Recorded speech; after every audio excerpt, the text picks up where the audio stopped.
is not something I've seen often in Trinidad or the region, but consider reporting to shareholders in the annual report. So this is reporting by the audit committee on their function, on their view of financial reporting quality and internal controls to the shareholders. So it's really taking transparency to a level where you are showing your stakeholders that there's nothing to hide. We are proud of the functions we have in place, and we are responsible for this area of operation. And finally, maintaining and measuring effectiveness. So I think the audit committee itself has to measure its effectiveness. What were the quality of their deliberations? Did they in fact provide effective oversight? How well did they understand the business? So to provide the oversight, you need to get an appropriate understanding of the business. You need to communicate regularly with management and auditors. I think it's important you get feedback on performance from all your stakeholders, which would include external auditors, internal auditors, management, and probably most importantly, the board. At the end of the day, you're working to the board. So how effective have you been? How has your interaction been? Take the feedback on board and assessing your own performance. And then bringing it down a notch, evaluating individual members' performance. So as each member on the committee performed either to their true potential or in accordance with expectations.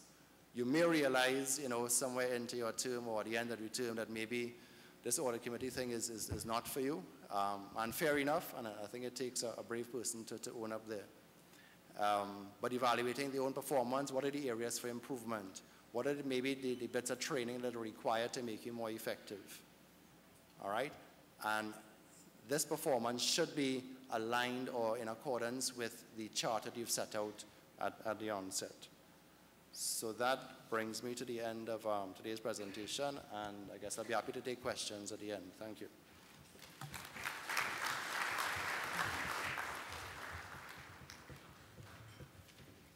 Thank you, Sean, for a very detailed presentation on the functions of the Audit Committee. Our next presenter is Mr. Louis Nurse. Mr. Nurse is a business analyst with the Investment Division of the Ministry of Finance.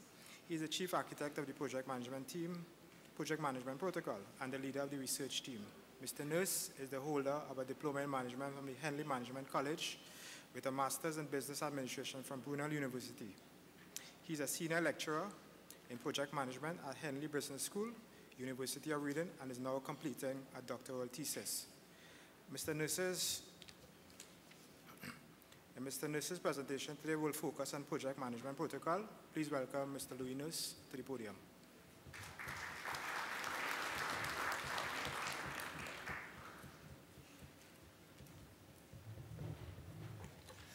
Thank you, Mr. Chairman. Members of the head table, permanent secretaries, staff of the Ministry of Finance, chairmen and directors of state boards, CEOs and management of our state enterprises, distinguished guests, members of the media, ladies and gentlemen, pleasant morning. Allow me to take this opportunity to share with you what for me is one of the more progressive initiatives of the Ministry of Finance in attempting to bring improved corporate governance, especially in the area of project management. What I do here?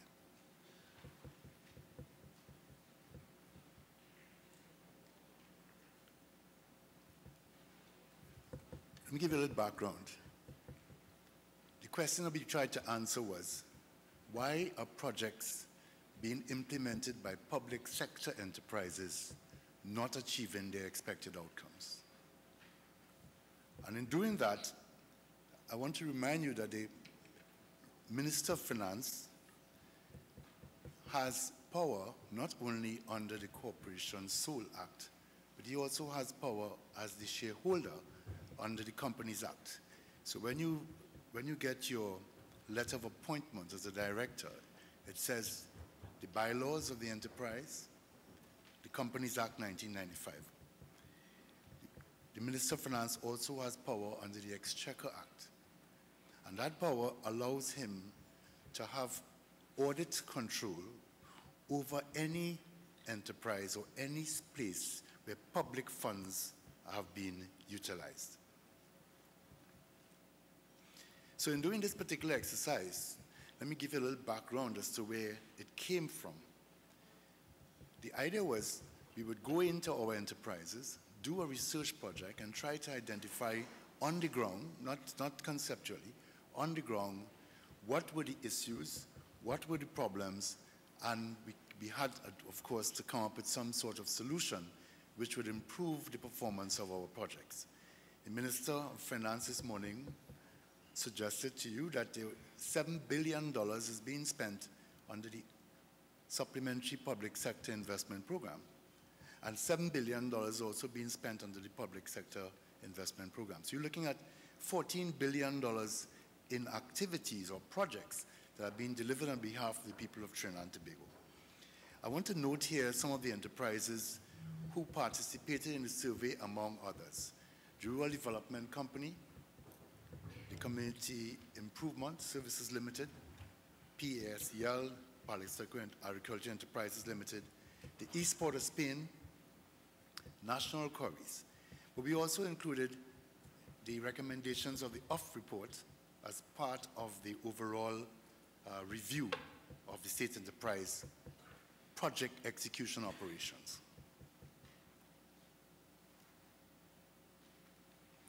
What we found out, and this is some of the short version of what happened, that projects were failing because of project concept and design. And this is where I want the board of directors to pay attention to these key ones, because if the projects are not conceptualized properly, then you have overruns and scope change. If the designs are not done properly, especially infrastructure designs, then you have quality problems at the end. There were issues of site selection and site preparation. And site selection is not just about choosing the site, but choosing the site where the appropriate approvals can be granted. A key issue, again, was collaboration between agencies. What we found is that there were a lot of double counting, a lot of ambiguity, and you know, it's the only story about you dig up the road, somebody paves it, and then somebody comes and digs it up again.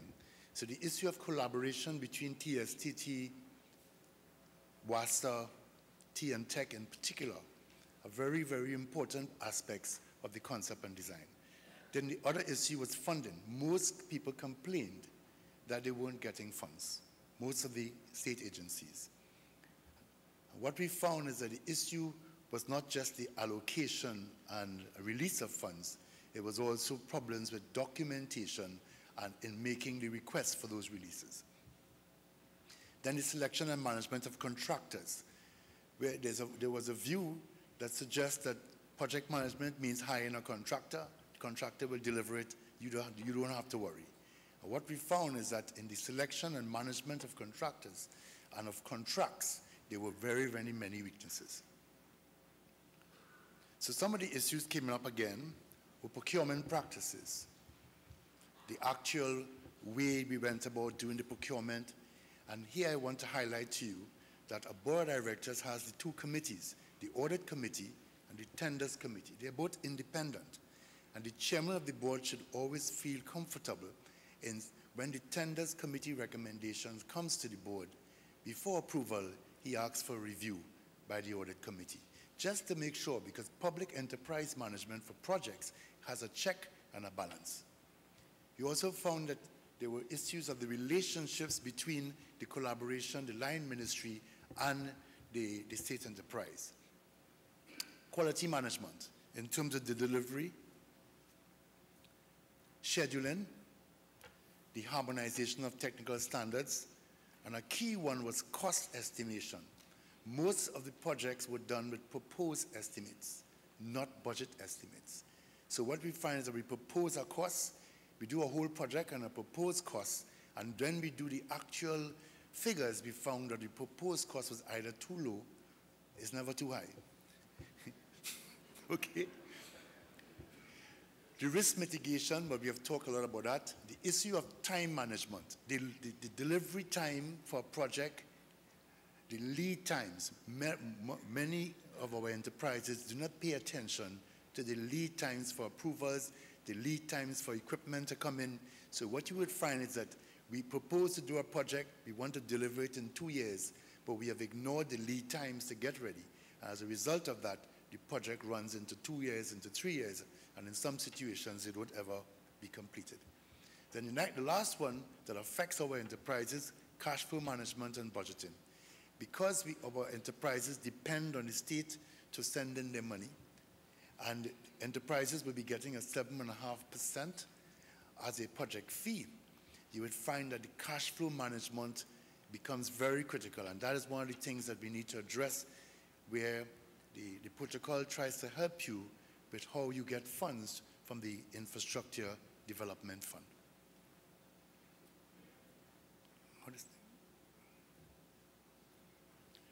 So what we decided to do was come up with an approach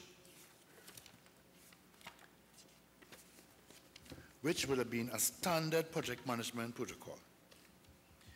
The idea is to give every enterprise, whether you're a good project manager or not, a document which will allow you, without all that project management knowledge, to have a template just like the performance monitoring manual to follow.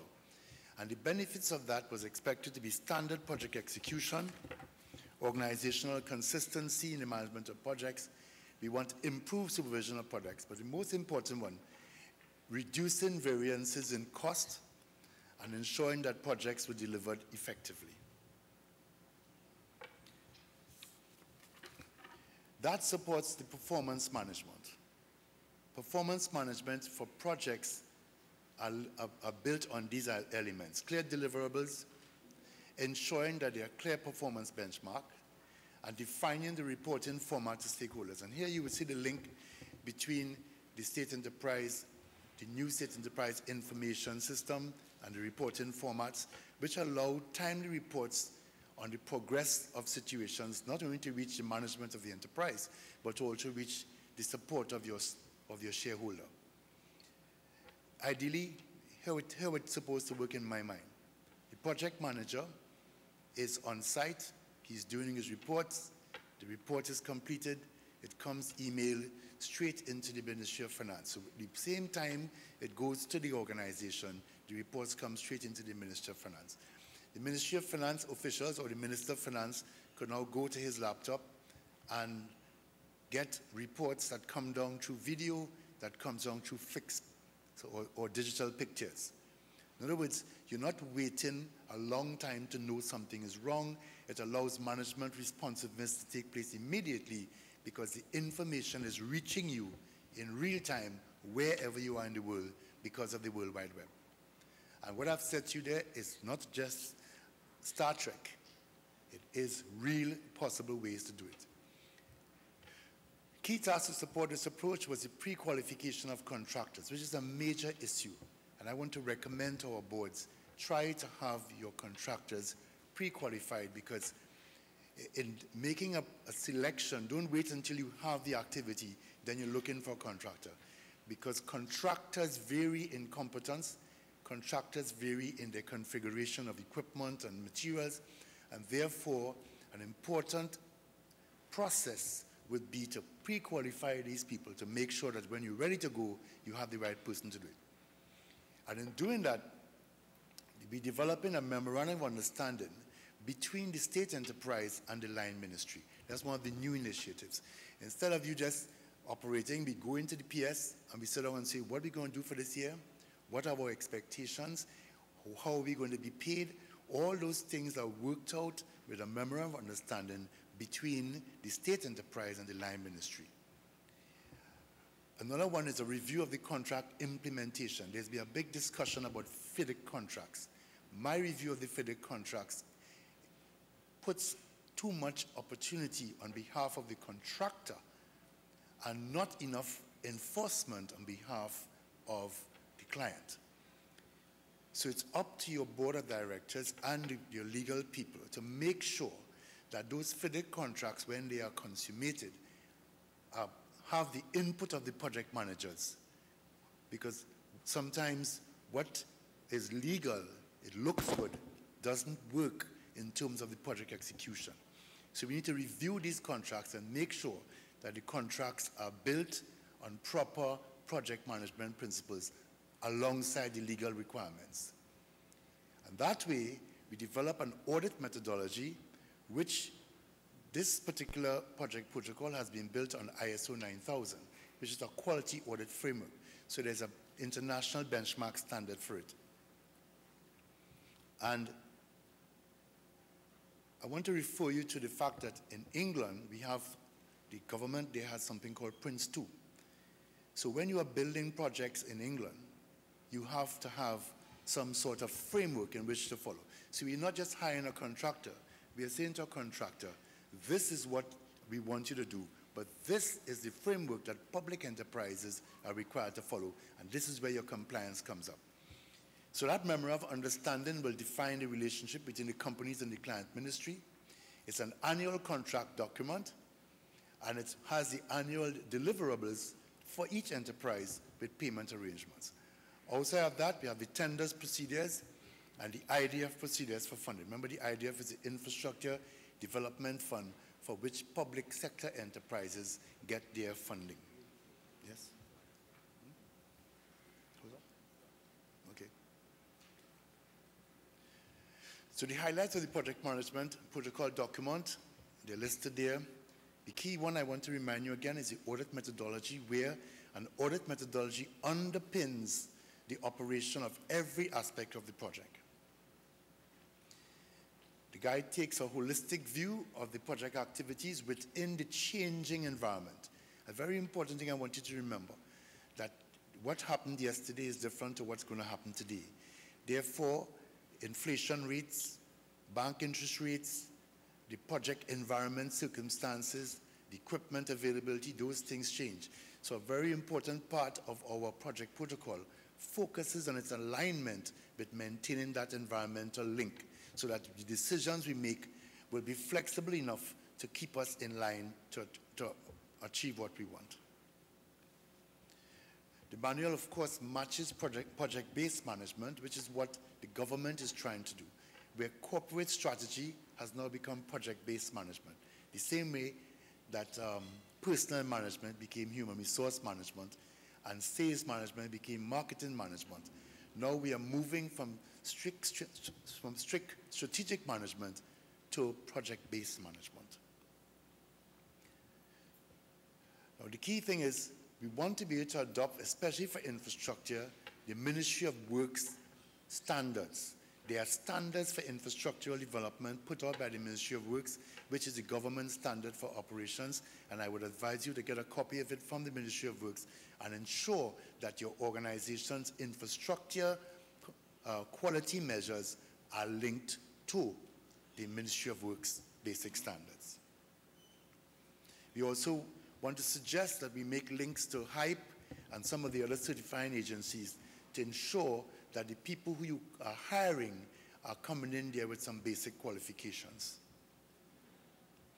So we're saying that the focus of the project management protocol, again, is not output management.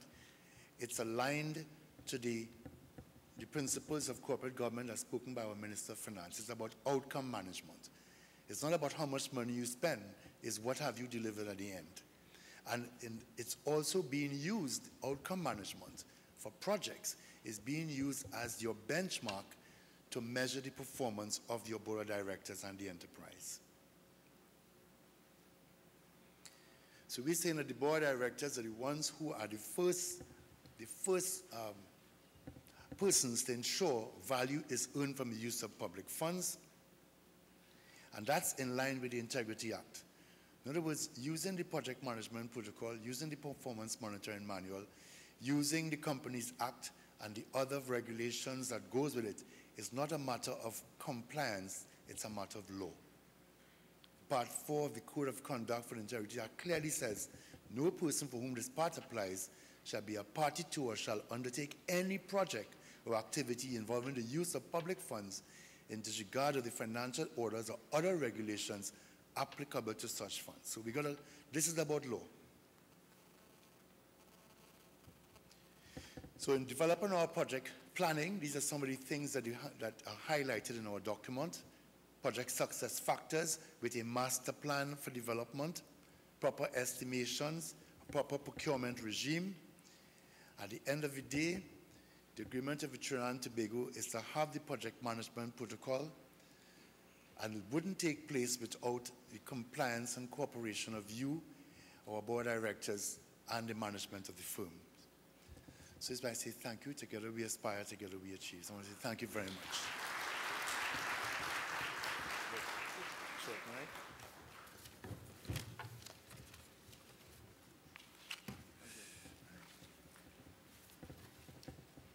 Thank you, Mr. Nurse. Our next presenter is Mr. Leslie Figaro. Mr. Figaro, at present, he is one of the general managers at WASA, and during his career at WASA has worked in various engineering management and executive positions. Mr. Figaro is the e-auction champion of WASA, which has its first event in 2006, appointed to cabinet-approved e-auction task force under the Ministry of Finance, which is mandated to spread the use of e-auction procurement throughout statutory and public organizations. Mr. Figaro's presentation this afternoon will focus on procurement of e-auction. I welcome Mr. Figaro to the podium.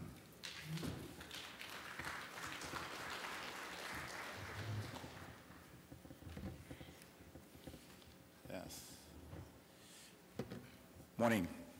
Head table, permanent secretaries, chairman, directors of boards, executive management, members, ladies and gents. I'm just going to take you, I know we are out of a bit of time, and I see the chairman of proceedings giving me some stern looks, so I need to get the show on the road.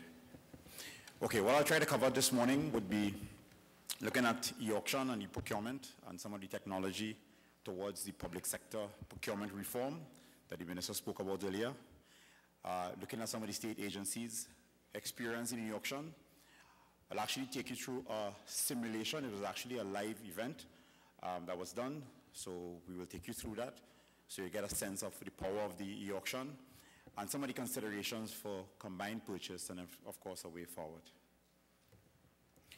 Just quickly on the task force was mandated to expand e-auction implementation across all the state agencies, enterprises, sectors, and also educate them in the general use of it, as well as the public, as well as train local suppliers. I think that was a component that we normally would not remember, but it's in.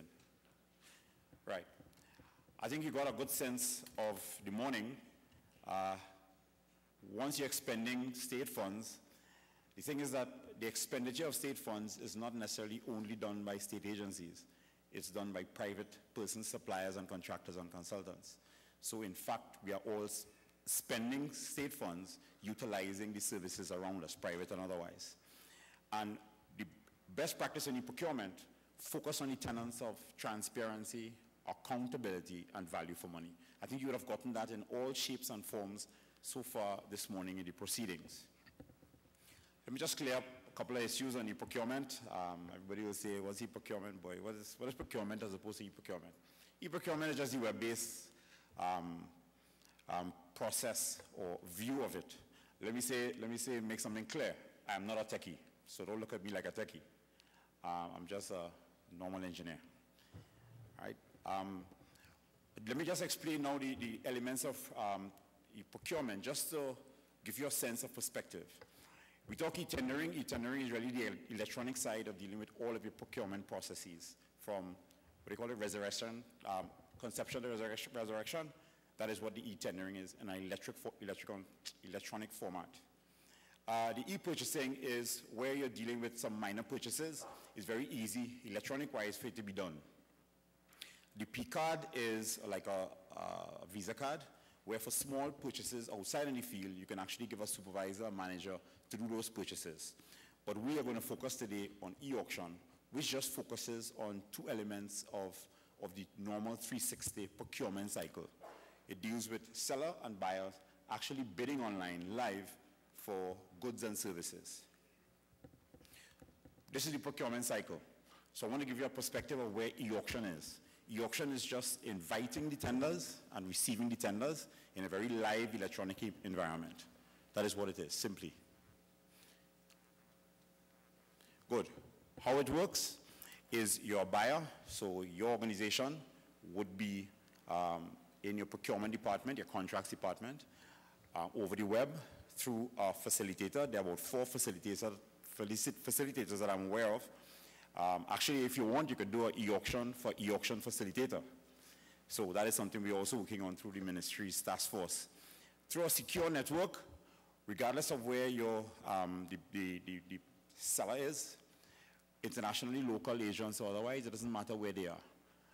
All right, so you will see how that works. It's with a secure network. I haven't had any complaints or any issues, particularly with the provider that we have, that there's any breaches or any issues attached. Let me deal with some of the challenges briefly. A lot of organizations don't even understand their spend. If you ask an organization, what is your spend?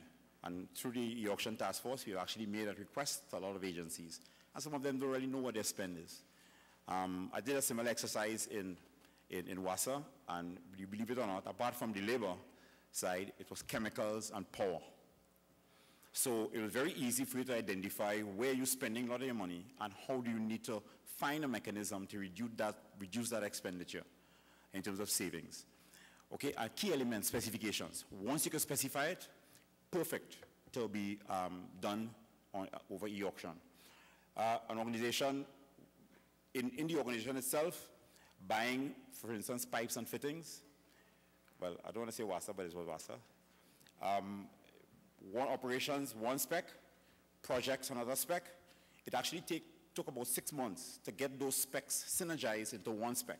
So we're in fact losing money by buying pipe of various specs for what we call dry installations and wet installations. So now we have a spec, excuse, and it was the best spec coming out of that exercise that we have based on the facilitator. Sorry, a tender framework. Another example, some tender rules and regulations would have that you only allowed one bid. You're not allowed to negotiate or have any subsequent bids. What you're able to do is, in that particular case, go to the board, you all, and ask, while there's multiple bidding, allow the last bid to be the only bid. And that is how we were able to utilize the tenders rules in a very legal way to be able to conduct e-auction events. Dedicated financing. The fact that it's quick and it's electronic, you want to ensure that you have funding available to pay. Nothing deals or impacts on your credibility than taking an event like this, that's quick, electronic, live, and then taking 6 to 8 months to actually pay the requirements. So it really puts you in a disarray. Re-engineering business processes. Simply, I had to find a nice word for it. But you know what that is? That's really culture change. Because you have no other choice but to, if you're getting into the system, to start looking at things differently. How you used to handle your procurement system, your purchases, your contracts, your pre-qualification, your supplier performance, all of that now comes into play when you have to get into this thing. So it's really looking at re-engineering. Your whole system is going to change, but you have to make a commitment to be able to do that. That was mentioned earlier. And last but not least, you need a champion in the organization. A champion that is at a high level, that could make decisions. Give you an example with the specifications. Those specifications, while it took 6 months, it could have actually taken 6 years. But I had to cut it because you had engineers butting heads on minor, minuscule issues. So it says that you need a champion that allows for that decision-making, that drive, has the connectivity to go to the board, to be able to make a representation if there's any restriction or any challenge that may occur.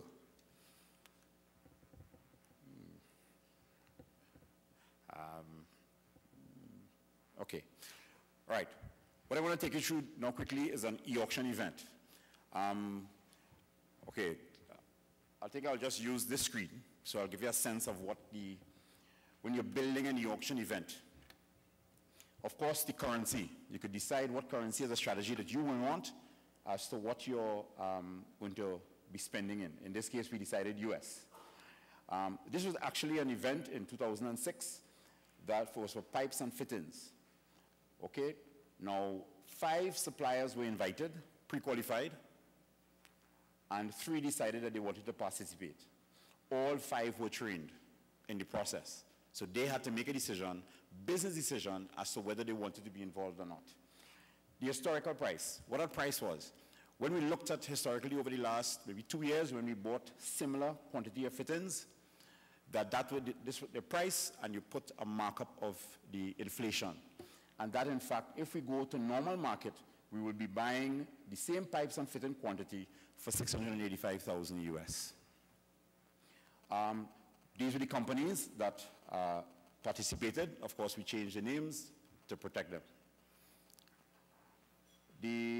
Okay, and what we try to do is show you the symbols as to what the different companies represent. Let me just give you a quick snippet before I forget on what does the seller see, or the supplier. The supplier does not see the screen. He will not see the screen. He sees where he is ranked during the auction event. So he will see if he is first, second, third in this case, and he has to decide what kind of bidding he needs to do, reduction in bidding. We have put in this case approximately like 10,000 US. So you could only reduce your amount by 10,000 US. Okay, so we have decided that in building the site. We decided it's going to start at 10:30, and let's see how it goes. Is there anything else I need to? No. And of course, okay, what we normally ask the pre-bidders to do is indicate what it is you're willing to supply us these type of fittings for prior to the event.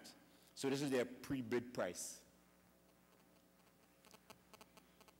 Okay, on to the event. Just take about 30 seconds.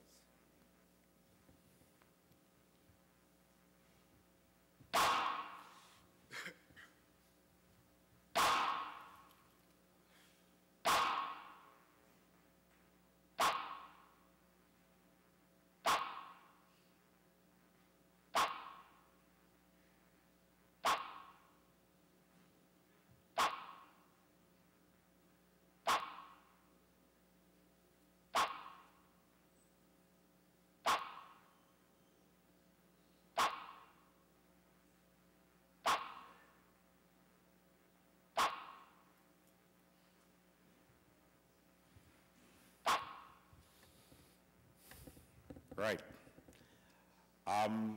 The event started at 10:30.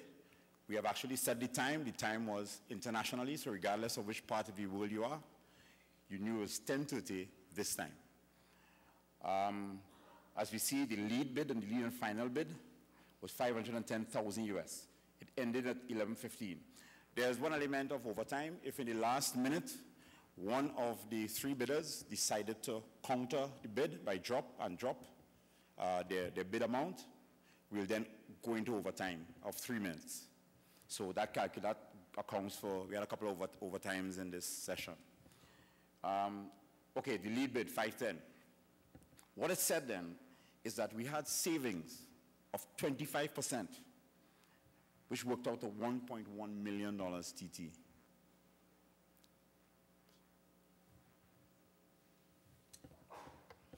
Let me just take you through some of the benefits quickly. You're looking at it from the state agency and state enterprises side. You're now looking at new markets.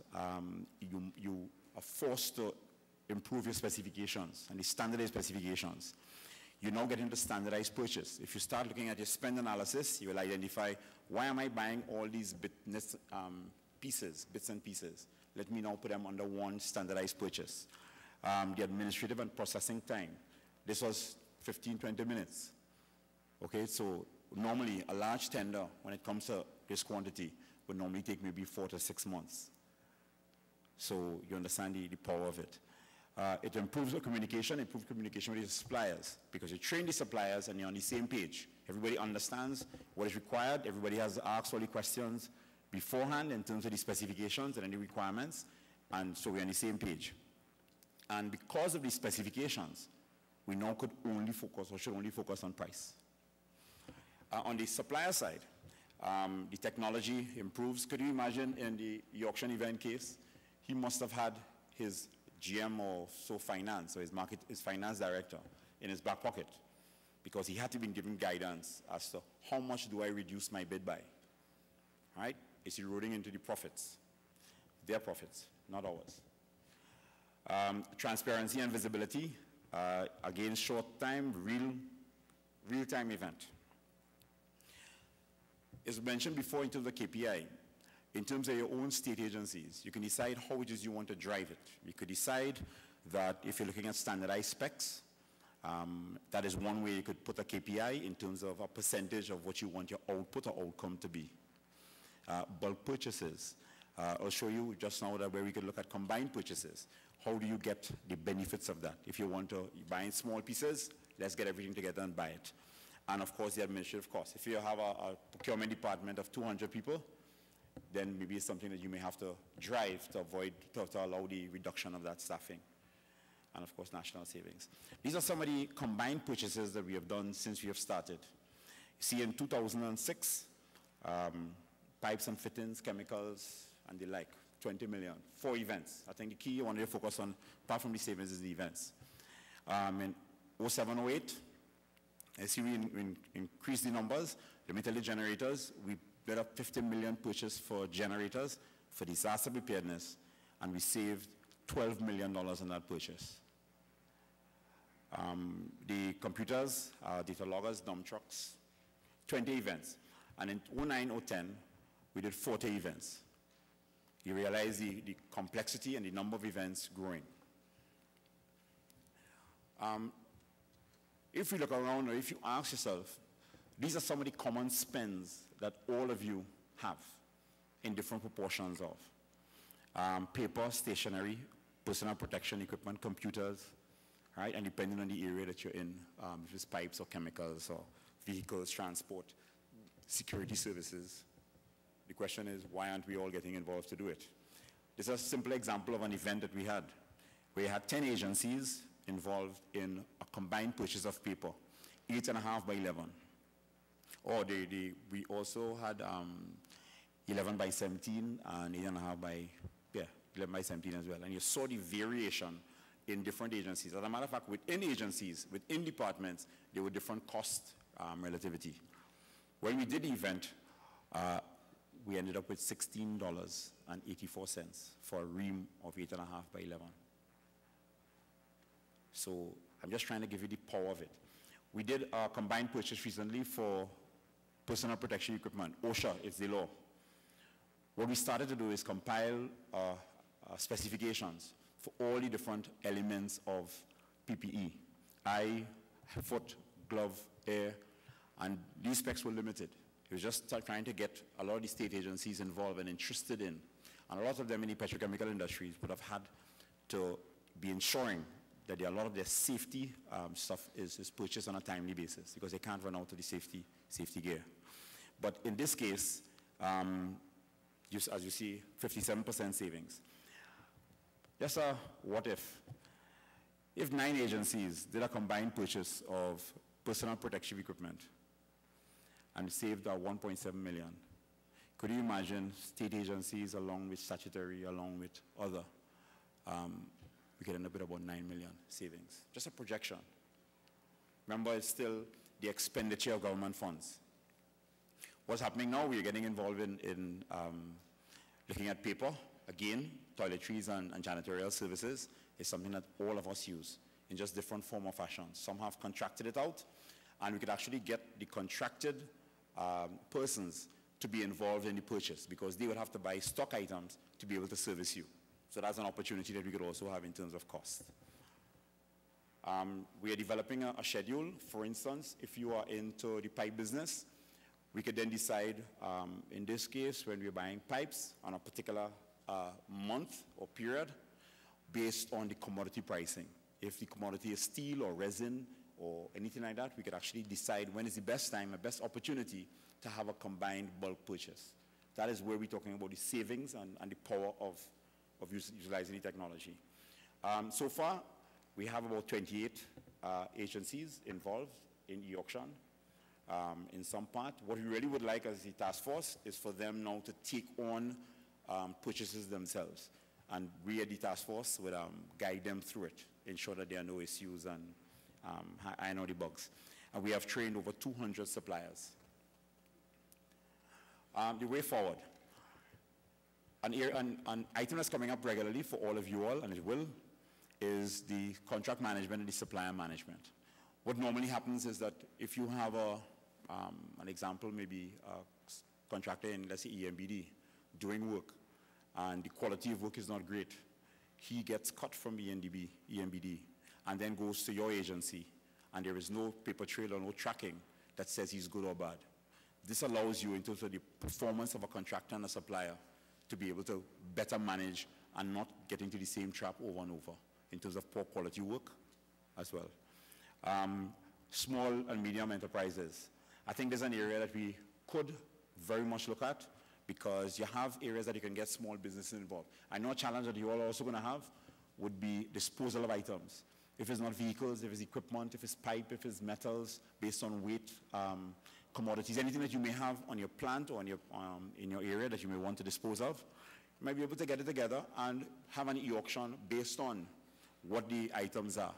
And collectively, through board processes, of course, get that approval and get the best value, and I guess best bang for a buck by doing that.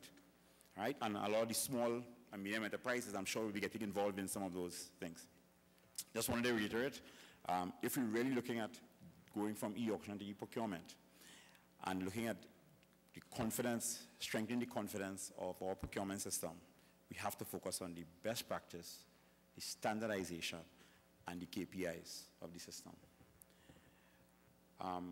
In conclusion, very brief conclusion, I think it's a question that I would like to ask to all of you all as a responsible agent for your state agencies.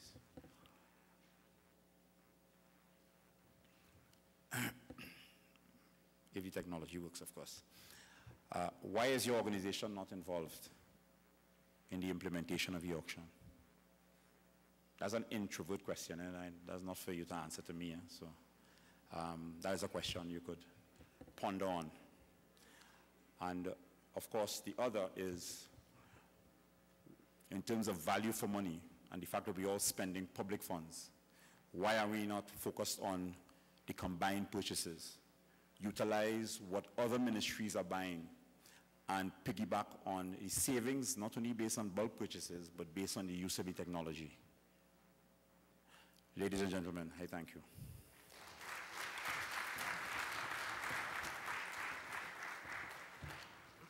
Thank you, Mr. Figueroa. Just a note for persons interested to find out more about the e-auction process, and visit the ministry's website, www.finance.gov.tt. And we also have an e-auction manager in the investment division, Mr. Chrissy Wiley, who will be able to assist you with any questions you may have. Thank you. All right, moving on. Our final speaker this afternoon is Mr. Neil Rawlingson. Mr. Neil Rawlingson is the current Commissioner of the Integrity Commission. He has over 20 years' experience in the area of finance and management. He held key posts in the industrial and banking sectors, including Chief Executive Officer of National Flour Mills, Managing Director of Penta Paints Limited, and President CEO of Point Lisa Sport Development Corporation, Plibdeco. Mr. Rawlingson holds a BSc in Management Studies and an MSc in Agricultural Economics, excuse me. I now welcome Mr. Rawlingson to the podium, and his focus today will be on integrity in public life code. Thank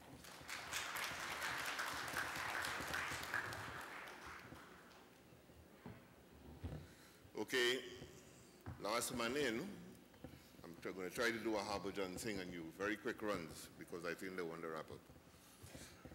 I think this morning was a very fruitful morning, and I'm not on a board. I learned quite a bit this morning. And all of it really has to do with what my presentation is going to be about. And I'm going to focus, as you see on the screen, on conflict of interest. So I'm not going to be talking about forms. I know all of you have submitted your declarations already, and that you are at peace with the Integrity Commission. So I'm not going in that road. I tried to find a local case study for this issue of conflict of interest, and I did find one by a gentleman called Mr. Theophilus Philip, who is the mighty spoiler, and who you recall his calypso about the magistrate who tried to try himself.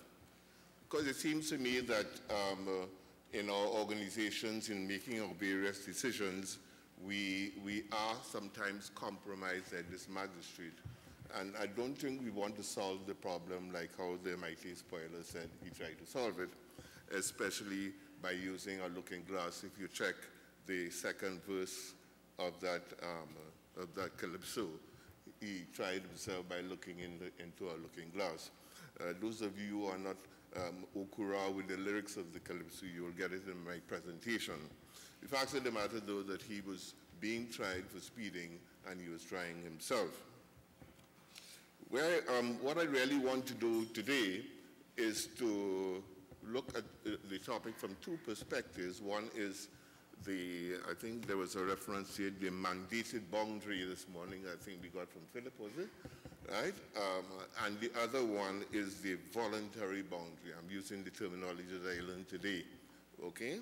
So that first of all, we will look at what the law requires, and then we will look at, to me, a higher level obligation that we have as directors of companies, which is business ethics. I don't know how many of you have been following what's going on in the UK with regard to the media, okay? There was a question of hacking, and what started off as a normal wrong that was committed by a newspaper has turned into a major ethical scandal that is involving the cabinet of the country, and I saw this morning it is infecting the value of the shares traded internationally of the parent company, right? And that gives you an idea, and I can't recall who mentioned it this morning, about the need for boards to have, to organize their work in such a way that how you treat with the public and how you treat with the customer has a certain ethical standard.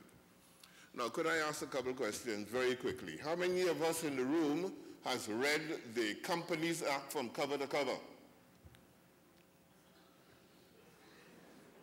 Okay? The Companies Act is law. Somebody mentioned about law, right? And determines how companies should operate. You look at it, at a couple of clauses from it very shortly. How many of us have read the Integrity in Public Life Act from cover to cover? We got did a little better, did we? How many of us have read the company bylaws of our various companies from cover to cover? Now, if you haven't done it, for God's sake, by the end of the week, do it. Eh? Because this is going to determine what we're going to be talking about. And to be very focused on the question of conflict of interest, let's look at a couple of clauses from the Companies Act. Subject to the articles of the company and any unanimous shareholder agreement, the directors of a company shall exercise, here now, this is your responsibility, the powers of the company directly or indirectly through the employees and agents of the company, and direct the management of the business and the affairs of the company, right? That is your mandate. It's a little bit more than getting a bus route pass, if you understand where I'm coming from. Okay? Let's go again. Every director and officer of a company shall, in exercising his powers and discharging his duties, act honestly and in good faith, with a view to the best interests of the company, and exercise the care, diligence, and skill that a reasonably prudent person exercises in comparable circumstances. So there's a question of prudence, okay? So as far as the Companies Act is concerned, we have a responsibility. As far as the Integrity in Public Act, we also have a responsibility. And quoting from the Act, you see where there is a responsibility, a personal responsibility that you take on when you become a director of a company with regard to declaring your private interests. You know, under the Companies Act, if I'm not mistaken, I think that you're supposed to do this. This is before the IPLA. You're supposed to do this to the company secretary. Okay? It has been broadened now under the IPLA, so you have to report it in your declaration. Okay? And in the Act, we have a specific definition of what a conflict is, where you don't declare and you end up like the magistrate. You're looking in a mirror to try yourself. Okay? The question of conflict of interest really is part of the code of conduct of your company. And I will call from Mr. Marshall's presentation this morning. You're talking about the various assurances that he spelled out. You remember his slide with the four or five assurances that directors are supposed to install into their companies to establish a certain level of performance. Again, the role of the Integrity Commission, I know you all have problems with forms and declarations and what people, you don't want people to know what you have and what you don't have, you know. I'll tell you a little secret from my own experience. The people who don't have a problem. And I leave it there.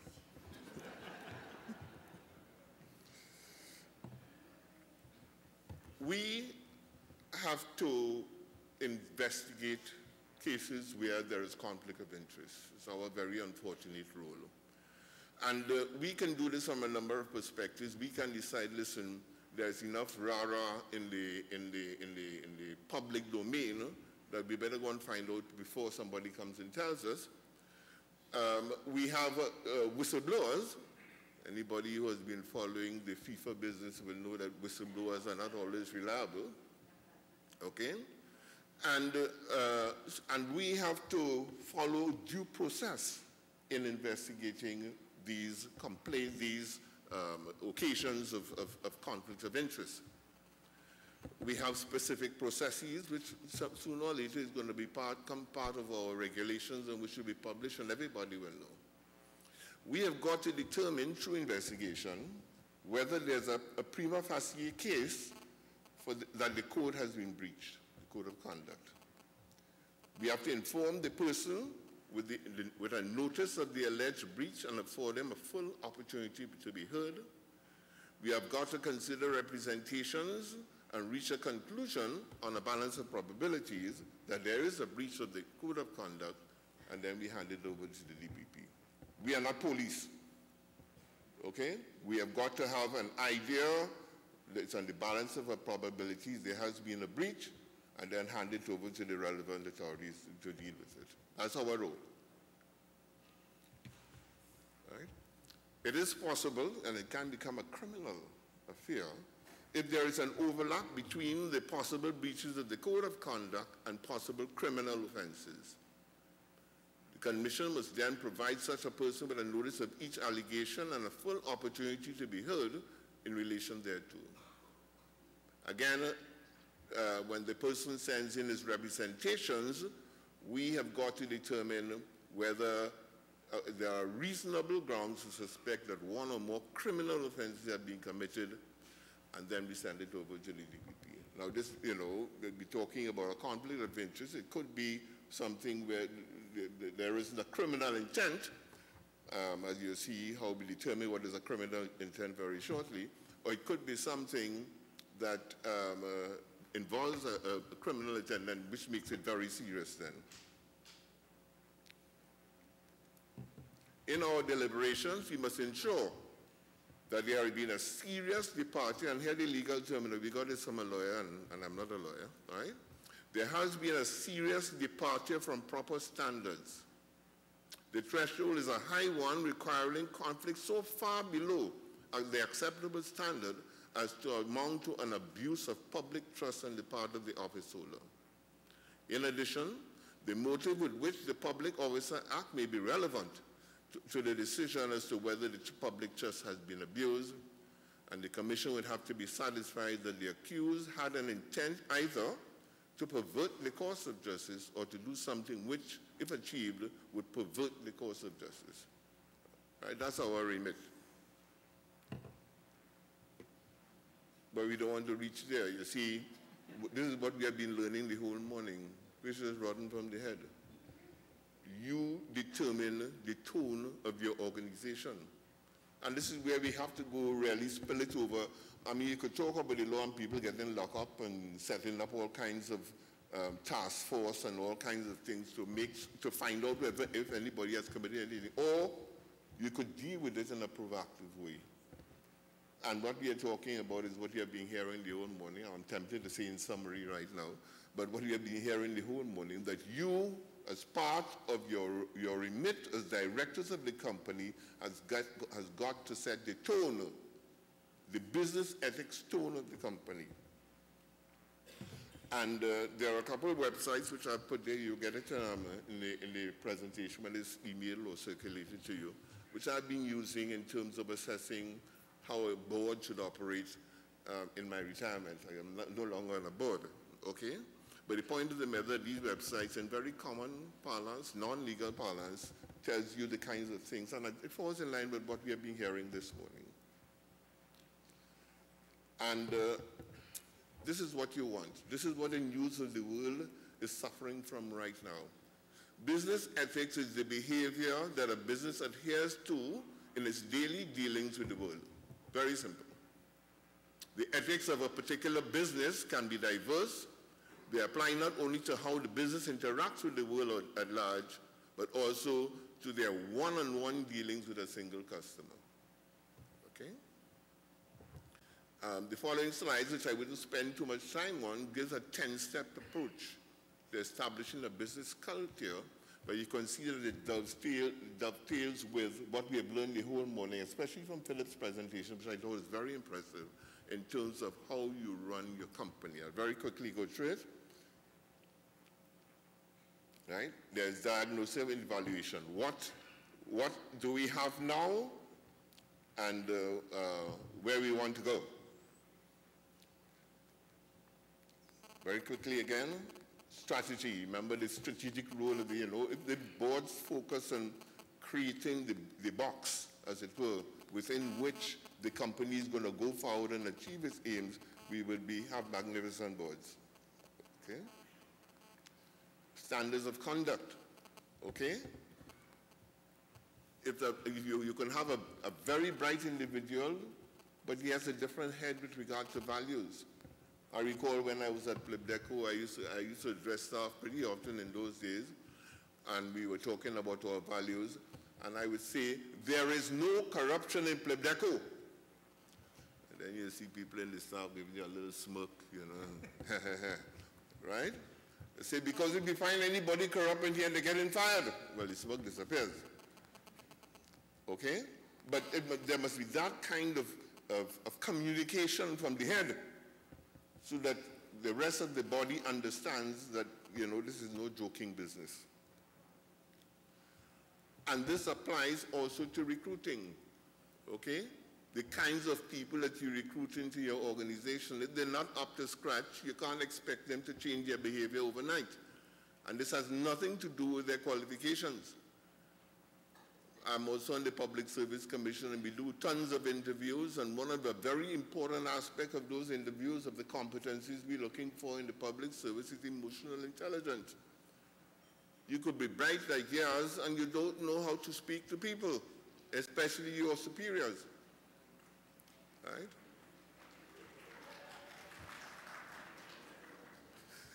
Education and training.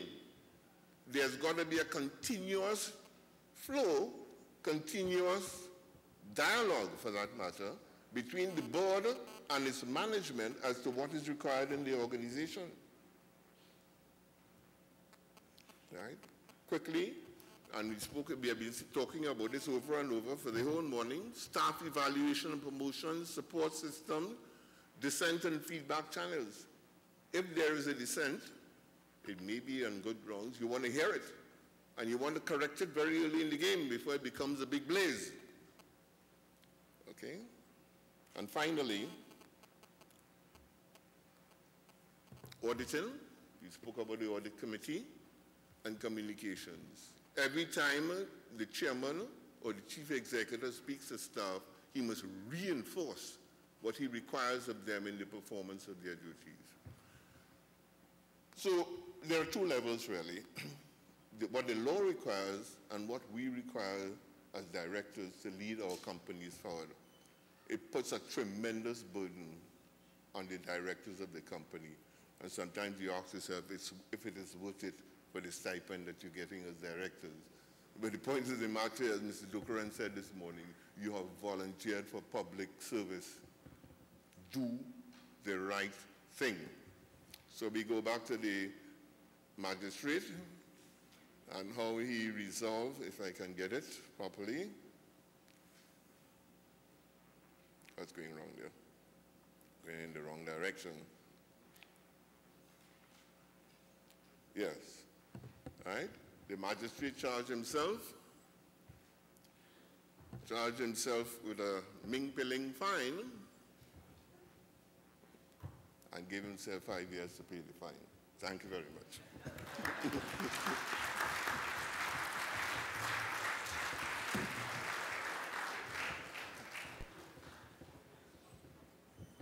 Thank you, Mr. Rollinson.